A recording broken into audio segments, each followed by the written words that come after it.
Hello and welcome everyone to this interview organized by the Luxembourg Private Equity Association. My name is Sabrina El Abbadi. I co-chair the Young Private Equity Leaders Legal Group and I will have the privilege of moderating the panel today. Now let's talk about the Digital Operational Resilience Act, DORA, a pivotal piece of regulation set out to redefine the landscape of digital resilience in the financial sector across the European Union in an age dominated by digital innovation and increasing cyber threats. DORA aims to establish a comprehensive and consistent approach across the EU to ensure that all entities within the financial system have the necessary safeguards to mitigate cyber threats and other risks related to digital infrastructure and services. Today, we are privileged to have with us three distinguished invitees, each bringing years of experience and specialized knowledge to the table, who will explore the implications, challenges, and opportunities that DORA presents to financial entities and their service providers. First, we are joined by Astrid Wagner, a partner heading the IP Communication and Technology practice at Arendt Medernach. Hello, Astrid. Hi. Joining Astrid, we have Camille Saettel, a counsel heading the Technology, Media and Telecommunication practice at Simmons Simmons. And lastly, we welcome Olivier Reisch, a partner focusing on intellectual property and technology at DLA Piper. Hello. Together, our talented speakers will delve into the nuances of DORA, discussing not only the regulatory framework, but also the practical aspects of ensuring digital resilience in an increasingly interconnected and digital-first financial landscape. So my first set of questions goes to you, Olivier, and we'll be dealing with some regulatory aspects of DORA. How can financial entities streamline compliance with DORA at a group level? Well, first of all, thank you for having me. And to come to your question, I think the good news is that DORA is an EU regulation, meaning that it's directly applicable in all the EU jurisdictions. And that creates a uniform legal and regulatory framework for compliance. So financial groups can rely on that and create a centralized compliance project, because what works in one country basically should also work in all of the other countries. DORA itself, notably in its recitals, also supports that kind of streamlined group approach. For instance, for ICT incident reporting, the recitals say you can have a centralized reporting line, meaning if you have an ICT incident to report for financial group, you only have to do it once to one of the regulators, and you do not need to do it again for all the other regulators in the different jurisdictions. The same for threat-led penetration testing, for instance, where the recitals also say you can do it on a group level, so you do have to do the tests only once and not for each entity individually. DORA also allows for the outsourcing of certain ICT risk management and compliance tasks, which again favors basically the fact that you can do the compliance exercise on a group level. From a Luxembourg perspective, I think there are nevertheless certain limits, because you also have to take into consideration other requirements that might apply in Luxembourg. Like very often it's professional secrecy, which you may also need to factor in on how exactly you manage your DORA compliance project on a group level. Thank you very much. Now maybe a question more operational. What are the steps to be followed in order to report a major ICT-related incident? I think the very first thing you need to do is check, once you have an ICT incident, is it a major one or not? And once you have made that determination, then you have to move quite quickly, because you will have between 4 and 24 hours to do an initial notification. There you already need to tell the regulator what has happened, what the likely impact on your entity is. And that allows the regulator to make their own first initial assessment and also check, is there anything else Are there any other actors on the market that report the same thing at the same time? So is there a larger threat happening either in the country or even on European level? Then the second step for the financial institution is that 72 hours after that first initial notification, you have to do a new one, an intermediate notification, where basically you update on what else has happened, what are the new findings, what are the initial mitigating measures that you have put in place. And then the final step is the third notification that you need to do to the regulator, which is typically 1 month after the previous one. And there you need to come with sort of a complete report with root cause analysis, final impact assessment, lessons learned, preventive measures for the future. So how will you avoid that this happens again?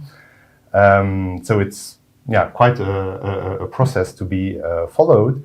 And also entities should not forget that other notification requirements might come into play.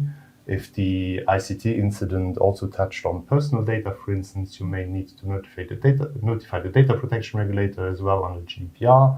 You may have NIS2 reporting requirements. You may need to do an suspicious activity reporting under AML laws. You may need to file a criminal complaint, file a claim with your insurance. So it's quite an exercise to be done if you have such an unfortunate incident. It seems quite complex, so thank you very much for this insight. Another question, also quite practical.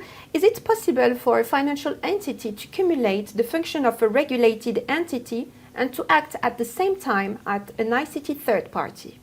Yes, so it's foreseen by DORA itself. Again, in the recitals, we have a very practical example where the recital states you can be a regulated entity subject to DORA with the regulation directly applicable to you, but you can at the same time be an ICT third-party service provider to other group entities, for instance, which goes back a little bit to can you organize it in a group?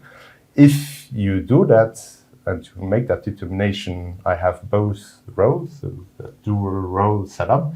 I have to be careful about that as well, because it will have a certain number of implications. On the governance side, you might need to see, do I need separate governance for both roles? How do I avoid conflicts of interest, for instance, between both roles? On the documentation level, you have to make sure that you have catered for that dual role as well, that you have all the clauses you need in the documentation, that you are transparent about that dual role, also in customer-facing documentation. So it's possible, but you have to do the exercise correctly. If you are an ICT third-party service provider, you may also have to cater for other rules, like outsourcing rules, for instance. And what I have seen quite a bit on the market already is that it starts out as sort of DORA compliance project, and then, but are we not also ICT third-party service provider? Oh, yes. And then suddenly, oh, we also need to factor in all the outsourcing stuff. And then it becomes a bit of a different exercise as well. Exactly. That's very interesting. Thank you very much. A last question for you. What measures has the CSSF already implemented to assist financial institutions in complying with DORA? So fortunately, the CSSF has already been quite helpful, let's say. So they put resources available and communicate quite regularly on DORA. The main element is that they have set up a dedicated space on their website where you can find links to the regulation, to all the RTS, ITS guidelines and everything. And they have also already started a more, let's say, practical exercise. Like, for instance, they have adapted their circular on ICT incident reporting to align with DORA incident reporting requirements. They have organized a dry run for reporting requirements together with the EBA. They are adapting the LU Tiber or Tiber LU cyber attack simulation framework as well to align with the threat-led penetration testing requirements under DORA. So a lot of it is already going on, and a lot more will obviously come because other circulars will need to be adapted as well, for instance. Thank you very much, Olivier. Now I turn to you, Camille, and my new set of questions will be dealing with the contractual aspects to take into consideration when implementing DORA. And my first question would be, what are the financial entities' obligations in relation to ICT third parties? Yes, thank you for this question, Sabrina. It's indeed a good question because for most financial entities, the contractual part of the compliance work is seen as the most challenging part, and that's because there's indeed a lot of obligations on the shoulders of the financial entities. So I'll try to summarize all these obligations and try to give you at least a flavor of all these obligations.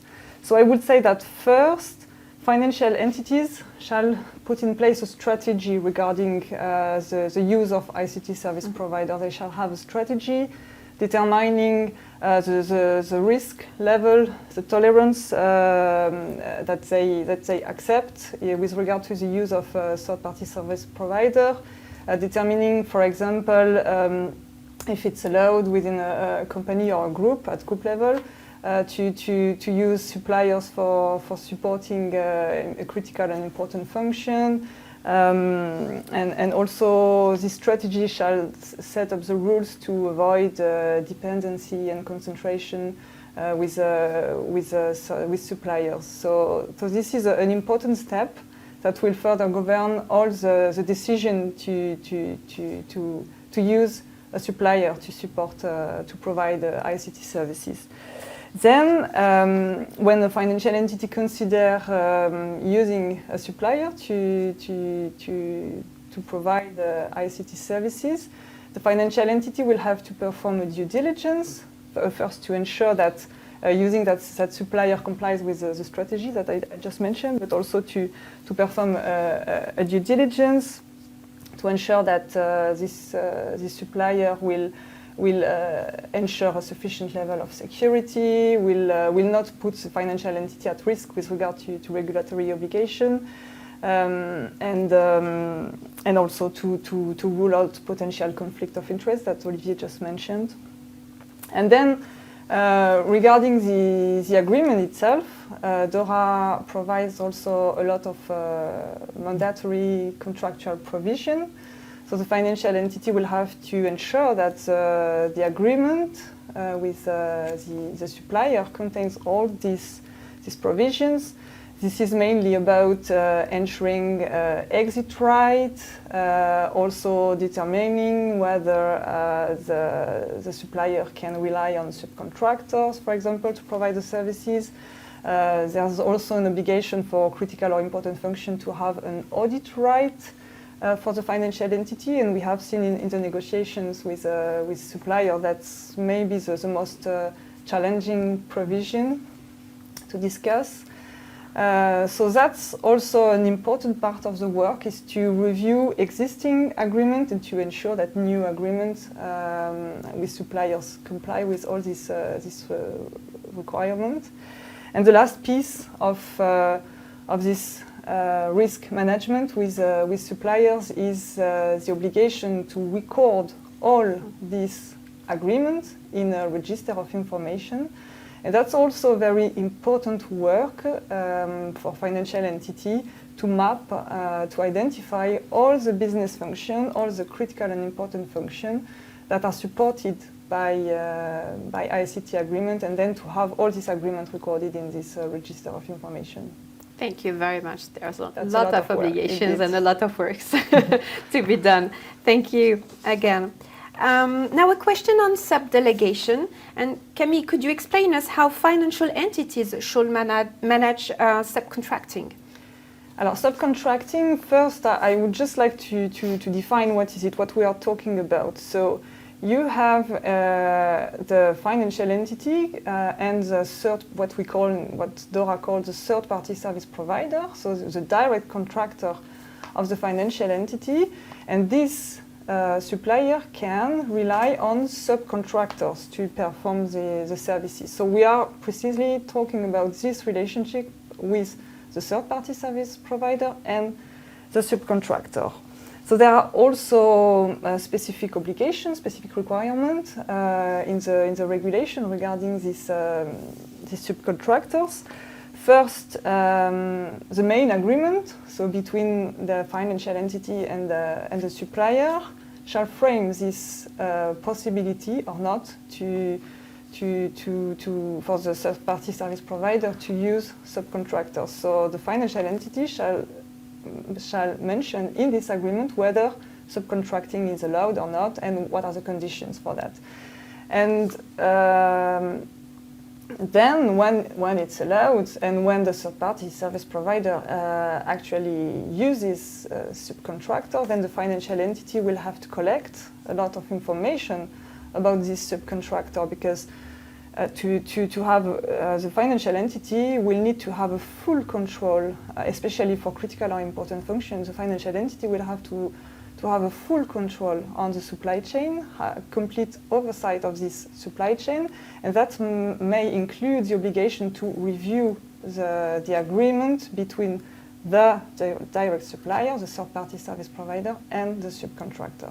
This is subject to the final version of the RTS that will confirm the level of oversight that is required, but there's, for the moment, an obligation to have a full control of the subcontracting chain. Thank you very much. And I think it is a very important point to keep in mind when amending or now drafting the new documentation with the service providers. Maybe a question now regarding the registers of information you told us about a few minutes ago. And can you elaborate on how financial entities will have to fill in this register of information?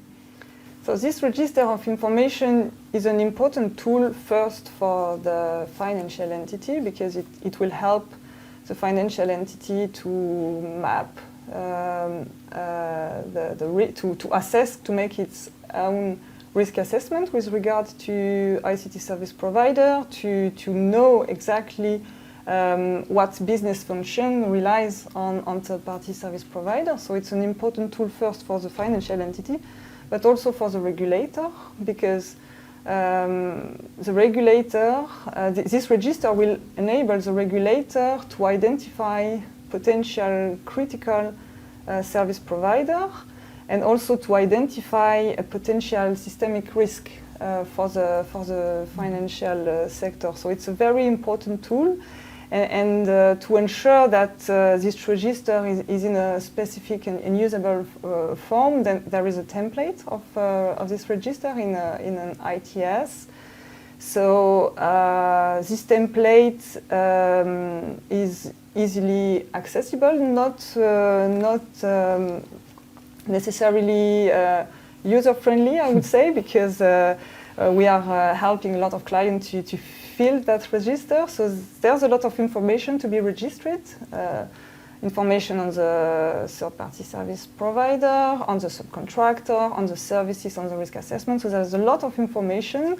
There's some beginning of guidelines in the ITS. There are some further guidance, at least on the EBA website, that could be useful for financial entities. And I would also just recommend to ask, if necessary, the support of external counsel, just to identify which function should be registered. Or, for example, we have seen a situation where one agreement covers different functions, so how to register it. So there are several practical issues for which we can help. Indeed, very interesting. Thank you very much, Camille. One last question for you regarding the ICT arrangement. Is it necessary to review all the ICT arrangements, or can we harmonize a little bit the work? So yes, so this contractual requirement will apply to new agreement, but also to the existing one, and it's mandatory that all ICT agreement complies with this requirement. So that's why financial entities are invited to start, and I'm sure it's already done. It's already started. At least the work has already started to make a gap analysis of existing agreement, and to start negotiations with a third-party service provider. Okay, thank you very much, Camille. Now I turn to you, Astrid, with a set of questions focused on corporate governance to keep in mind when implementing DORA. First question. Does DORA have an impact on the qualification requirements for candidates to be appointed as member of the management body of a financial entity? Thank you, Sabrina, for that question. The answer is yes, in the sense that DORA actually provides that for an obligation for all the board members to actively keep up to date with sufficient knowledge and skills to understand and assess ICT risks and its impact on the operations of the financial entity. That means that it's not sufficient that you have one or the other specialist sitting on the board who is well aware of ICT risks, who can assess them and also understands the impact on the company, but all of them, all the board members must have that knowledge. And so when they are onboarded and they already have the knowledge, that's obviously perfect. But if that is not the case, then the board should start with trainings to be done on a regular basis and proportionate to the risk represented. So you can imagine that, so based on this principle of proportionality, in a fintech or a digital native company, the risks are obviously much higher than in a very rather old-fashioned financial entity, I would say. And then with respect to the regular trainings, what does regular mean? Is the question which comes up rather often. And I would say that in a regulated world, it's generally once a year. It is reasonable to say that that is enough. More would, I mean, it's not only about DORA. The list of compliance topics in financial entities is just so long that it would also not be realistic to do that more than once a year. So I would say once a year would be perfect. Very interesting. Thank you very much. This question leads us to another question, which is what is the role of the management body of a financial entity under DORA? Mm-hmm. DORA is actually a very interesting piece of legislation in that respect because it includes specific provisions which apply to the management body. Generally, in all these texts, like if we take the GDPR, it's just an obligation of the data controller, but you won't say the management body of the data controller has to do this and that. It's only at the level of the entity. However, here under DORA, we have these specific provisions, and they really tend to give a very active role to the management body of the financial entity. So it is clearly in the driving seat. So an active and a very central role is expected from that management body, which needs to obviously manage the company and set the overall strategy of the financial entity, but also the strategy in terms of ICT risk management. And both strategies should be perfectly aligned, obviously. And so everything they delegate in that respect, they have to monitor it. So there needs to be also an upstreaming of information with regular reporting being done to the management body. And I would say that here we also have this very important role of the CISO, so the Chief Information Security Officer, which should have a direct reporting line to the management body, so that they get this information up the chain directly to the board. That's very interesting as well, and it means that the management body has a crucial role in the implementation of DORA and has to be trained, and maybe does it have a responsibility? Can the management body of a financial entity be liable in case of breach? Mm-hmm. That is also one rather surprising element of DORA, which provides for the possibility of a personal liability of the members of the management body, but also the persons being in charge of those risks. So if something goes wrong, so you have this accountability of the management body, and so that also means that they really have to give the company the means to implement everything which needs to be implemented in terms of ICT risk management. including also the budget. They need to allocate the necessary budget to do investments and to allocate sufficient time to these compliance exercise. And that is also an exercise which is a continuous effort. Because you will do the compliance project in the initial stage, but then you will identify weaknesses. You mentioned the lessons learned, and then you will improve over time. So it is also a continuous effort. So it's not only an allocation once of a budget and then we are good. No, you have to keep a certain level of investment at that level.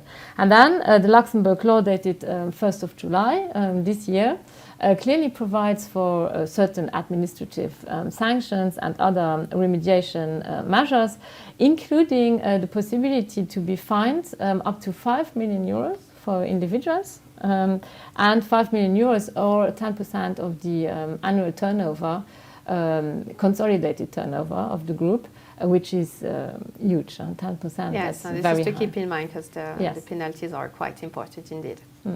Thank you very much, Astrid. One last question for you regarding the intra-group context.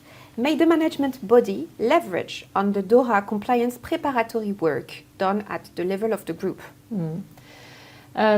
It's a question we get rather often in our day-to-day work, I would say, because obviously you have mancos, which if it's in the fund sector, you have, but not only in the investment fund sector, also in banking or insurance sector, you often have a parent company somewhere else in the European Union taking care of this compliance project. So the answer is clearly yes. One may leverage on the work which has been done elsewhere in the group. However, as I already mentioned, the management body being in the driving seat, the management body must carefully review what has been done and do critical review of that, review it and approve it in the end, and implement it, of course, at the level of the Luxembourg company. But it's really the Luxembourg entity being in the driving seat and having also the whole liability for this. So it's not, it's taken care of at the level of the group, and we have policies, but to be honest, we have not really reviewed them and also not approved them. So that is just not good enough.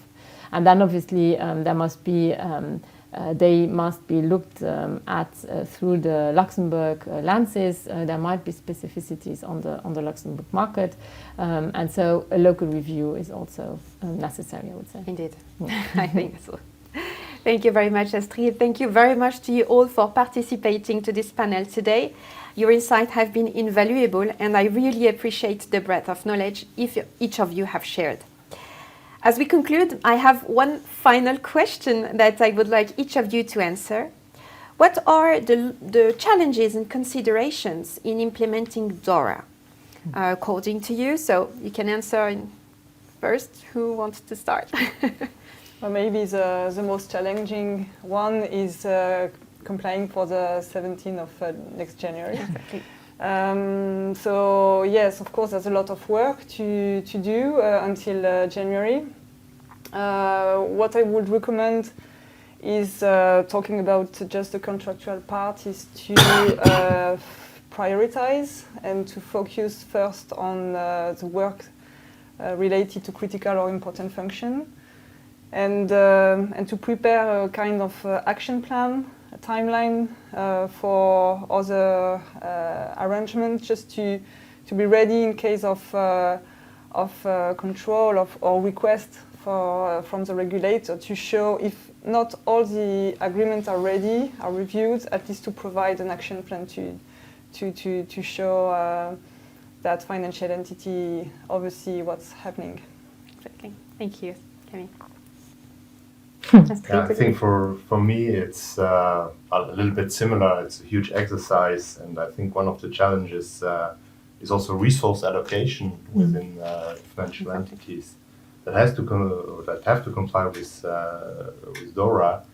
If I take the example again of ICT incident management, we have seen that the delays are very short. So you have to have the resources available to handle those short deadlines. Unfortunately, the latest version of the RTS you no longer need to notify during the weekend, but previously that was foreseen as well. So you would have had people on call and everything. So even more complicated. And I think all those constraints are obviously proportionally more difficult to comply with for small institutions than for large groups that can leverage, as we discussed, sort of group compliance as well. Thank you. And I think that DORA is a game changer for certain entities which have so far not fallen under either the NIS directive and the NIS law or the circular from the CSSF on outsourcing. So for those entities, it's really a game changer and they have a lot to do. But also for all the others, the effort is not to be underestimated. And there is so much to do. So and time is running quickly. So I think that it is a challenge to be compliant by 17th of January 2025. Also because the RTRs are not yet final, and also the ICT service providers are also not necessarily ready. So I think that the service providers and the entities in scope of DORA, they should really pool their efforts in order to put all the chances on their side to be able to meet that deadline of January next year. And I hope that it will not be, as we, I suppose, all still can remember, on the 25th of May 2018, where clients called in panic in the morning that they want to be GDPR compliant in the evening. That is clearly not feasible here. And so I think that timing is the biggest issue or challenge. Indeed. Once again, thank you very much to you for your time and for sharing with us your knowledge. I hope that you enjoyed this video. Thank you and see you very soon.